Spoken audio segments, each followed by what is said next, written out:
How are you doing? Really? How terrible, I guess. Nervous wreck. Yeah. Scared. Are you sleeping at all? Yeah, it's rough. Lately, the last couple of weeks, it's been real rough. Just a nervous wreck. The grand jury reconvening, it's scary. Yeah. What about other inmates? Did they talk to you about this? They gave you a bad time about it? Yeah, some of them, it's came out, that I've worked for the police and, just different stuff. It's like, I don't care. They didn't do nothing. But what kind of comments do they make to you? Like worrying with a killer and stuff like that. That kind of bothers me, because I ain't no killer. Yeah. So it's, it takes you go to bed with it at night, and you lay there and think, well, my main problem is looking out them windows and wondering if I'm ever going to touch the ground again, My next short walk out in freedom might just be that 20 yards from the van into the penitentiary, over some wires, so I don't know. Yeah. It's hard to say. What have investigators told you? Have they told you you'll be indicted? They never told me I'd be indicted. They came and told me that they had their case and that, they have these certain people rolling on me, Earl Childers and Chappie Harden and some girl saying that she seen me run away from there. But, that's the extent of it, I guess. They've never really told me they have this solid case or nothing. Just trying to scare tactic me, I guess. 1 second. I just want to get this up further with that fan. Okay. Thanks. Pretty noisy. Let me put it this way. Do you believe you're going to be indicted? Yeah, I believe so. If the state's going to those people to the parole board, they took Earl Childers to the parole board and got his charges dropped. Ones I helped him get. So it's like, if they're going to the parole board with him, there's no question in my mind that they're just thinking that his evidence is credible. The story's credible. I don't know. Hardin's telling him my bail's $87,000, bail me out. And they're right up there talking to him every day. But Hardin's a liar. If Hardin needs to point, if Hardin has an eyewitness account, he has an eyewitness account of himself. That's my opinion.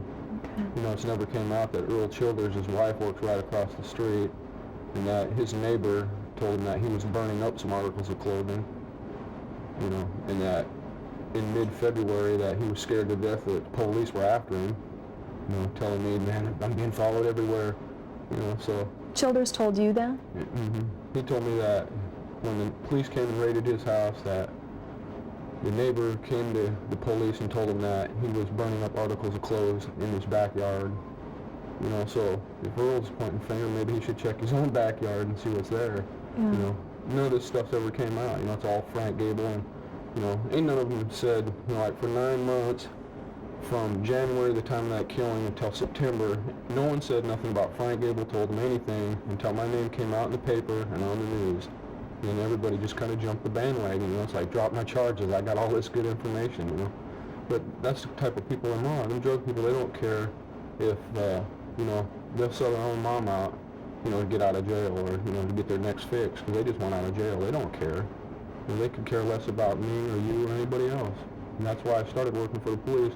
And if they don't like it, too bad, because I'm going to get out and do it again, because I don't like them type of people no more. You're drug people, though. You have been for a long time. I used to be drug people, but there's one thing different between me and them. I'm aware of it. I'm aware of what kind of lifestyle that is. Those people don't care about nobody. They could care. I've taken people over money because their family was starving, and they go to the store, instead of buying food, they go buy another bag of dope. They don't care about their babies, or they'd rather go hungry and let their electricity bill go off. And that's the type of people right now that are pointing the finger at me that I was fighting against last year. So whatever they call me, that's fine with me. Yeah. I'm gonna try to make it better out there, not worse. Let's go through some of the specifics here. What have investigators told you about your lie detector tests? Basically, they never told me anything about it. They just said I was being deceptive. They never took which questions and said, well, you're being deceptive on this question. There was a lot of questions that didn't even pertain to the Francke case. It was just, basically catch-22 questions. And then he's telling me, well, you sure you want to answer it that way on several questions? So I'd switch my question, then he comes back and tells me I'm being deceptive. So now I'm like wondering if, he didn't put me in a trick bag just to fail things so they could get the search warrant or something, Who gave you the tests? There was two of them, a guy named Daryl Fox, I believe was, and another guy, Fred something. I'm not sure. So it's state police yeah. people. And did you ever have an attorney? Never have. To talk about taking the tests or anything like that? I asked them for one. They never gave me one, though. And have you asked them about if you could see the results of those tests or not? I haven't, no. Okay. I mean, have you asked them and they've said no, or you haven't asked? No, I've just never really asked. Okay. Let's go through some of these people that have made public statements about you. Let's start with Mike Kearns. How do you know him? Mike Kearns is he's just a bag chaser from the penitentiary. I mean, you see him in the penitentiary every day out chasing around with loaded dope or something. And he's just a troublemaker, I've not known him, I've seen him in the penitentiary over the last, 7 to 8, 10 years. The man's known as a snitch and a rat in the penitentiary.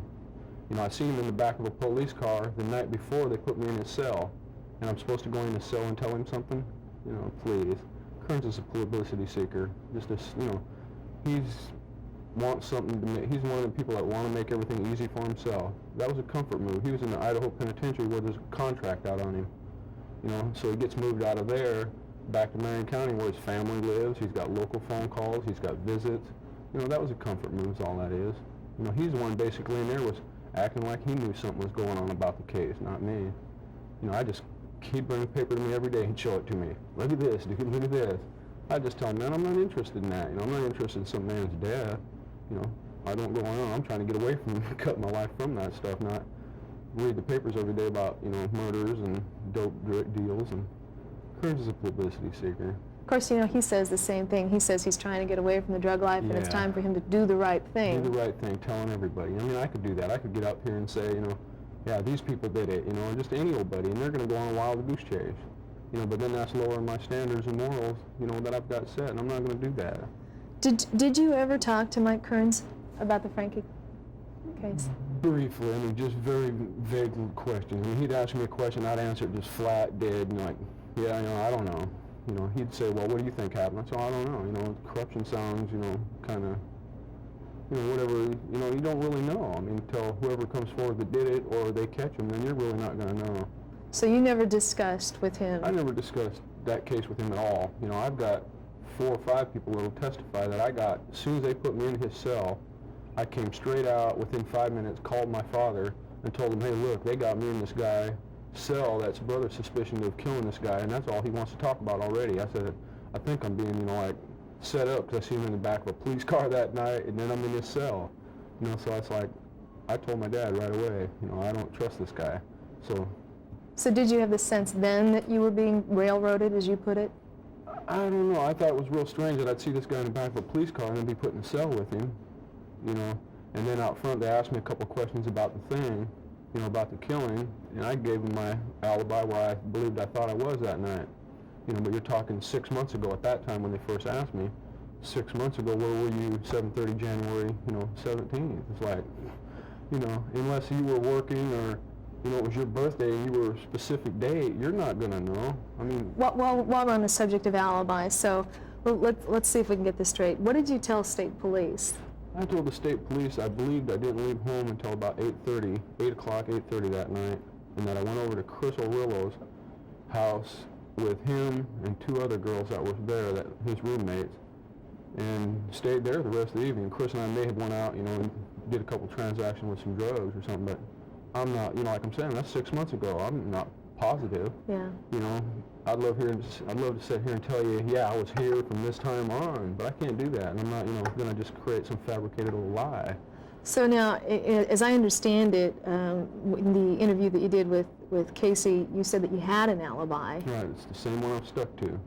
Was being at Chris's house. Okay, and then you told basically Steve Jackson, the Statesman Journal, that you didn't have an alibi and you weren't sure. I'm not sure. It's like I'm saying, I'm not sure. I can't say where I was and where I wasn't, you know, a year ago. You know, I have people that have come forward and told them that they know where I was that night, up to 5 people in one house. So, but that's, you know, I'm not sure. They've not talked to me and I've not talked to them. But if it's a night I'm thinking about, I can definitely verify it because long distance phone calls were made, collect to that house, and I was sitting there when the lady accepted them, and then watched her little girl the rest of the evening for her while she was gone. So the question in your mind is, was it the same night Yeah, that they're talking about? right. That's the question. And what's your confusion about that? Do you just not remember what day it was? Well, I know it's supposed to be the day after Martin Luther King's birthday, but is that supposed to be some special day for me in my life? You know, no. You know, it's a killing happened, but it's like I don't go running around checking out every killing and checking the date on the calendar and marking it down. You know, so why should it stand out as a special day? Drug people don't keep a calendar.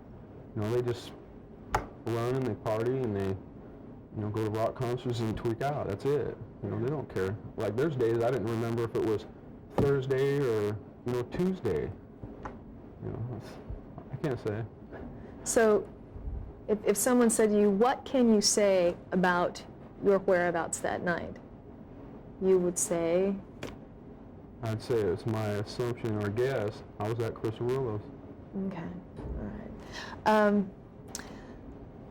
While we're on the subject of drug running, were you using meth pretty heavily at that time? Not heavily. I'm a standard basic user. I don't, you know, I've never been strung out. I mean, totally just strung out, tweaked out, no, whatever, you know, that looked But like. a user. A user, yeah. And the people that are talking most publicly about you, Cap Hardin, Earl Childers, some of these folks, are they also meth users? Yeah. Okay. So this is all pretty much a drug crowd. Everybody's a drug crowd in that crowd. Okay. And in terms of your work for the Kaiser Police, did they know at the time that you were working for Kaiser? No, nobody really knows what extent that was. You know, it's like, you know, they're not even sure still. You know, there's no paperwork out on Frank Gable. You know, ain't nobody went to court and has paperwork saying Frank Gable told on him. Uh-huh. You know. But what about the impact in terms of your reputation as a snitch now? What about it? What impact do you think that has on some of the testimony that they're offering? A whole lot, you know, because if they think I gave them up, it's all about revenge, get back at Frank Gable. That's no question in my mind. Because as soon as it came out in the paper, that's when everybody jumped the bandwagon. You know, it's like, because, you know, there's several people have called me and told me, well, we heard you gave this person up, or we heard you gave that person up, you know. But ain't none of them got no paperwork, you know, because most of them, I didn't give any of them up, you know. What did you do for the Kaiser Police Department? At this point, I'd rather not say what my involvement with him was. Okay. It's been pretty well documented that long-term use of methamphetamines has some pretty bad effects on you. You know, makes you paranoid and screws up your system. Do you think you've suffered any of those effects? Oh, sure. I've gotten paranoid before. You know, in the middle of using. I think, you know, after just, you know, several weeks of being off it totally, you know, you don't have that paranoia trip. Mostly it's right when you're when you're in the middle of the usage, like within, you know, 10-hour period either way, you're paranoid. I mean, I've seen people just looking out windows and for no reason, you know, every car that comes by is a cop car, or it's, you know, the license plates are, you know, they're down taking pictures of license plates at the cop station, you know, they're that scared. Yeah. You know, I never got into that, no. How long had you been using meth and dealing? Less than a year. I've tried using, you know, meth back, you know, in early 80s, you know, just a few times, but I didn't really like it. And then I kind of got into just dealing it here in Salem. You know, it was good money, you know, good money involved. And I was using, you know, not large amounts, you know. I'd do my tweak days, you know. But is that why you can't remember where you were? No, I don't think anybody can remember where you were. Can you remember where you were January 17th last year? Yeah. See? So you wouldn't attribute your difficulty in pinpointing the day then to your drug use? No. Okay. No. Okay. What about the meth trade in Salem in the state pen? Is it pretty strong? I don't believe the methamphetamine trade is. I believe the corruption trade is. You know, because when you bust 2 pounds of marijuana at any given time in one person's cell at the penitentiary, it's obvious it's a large-scale corruption. I mean, you know, a wife isn't going to bring that many balloons in, you know, and I've seen it. I've done 10 years there, you know, and I've seen a whole barn full of animals come up missing, and it's reported, and then nothing ever happens. You know, I've seen, you know, guards take a prisoner out of the penitentiary who's doing a life sentence with no possibility of parole, out of the penitentiary with no handcuffs, no leg irons or nothing, and drive around with him like, you know, they're friends. You know. It's something. Well, this would be a good place to change it. Okay.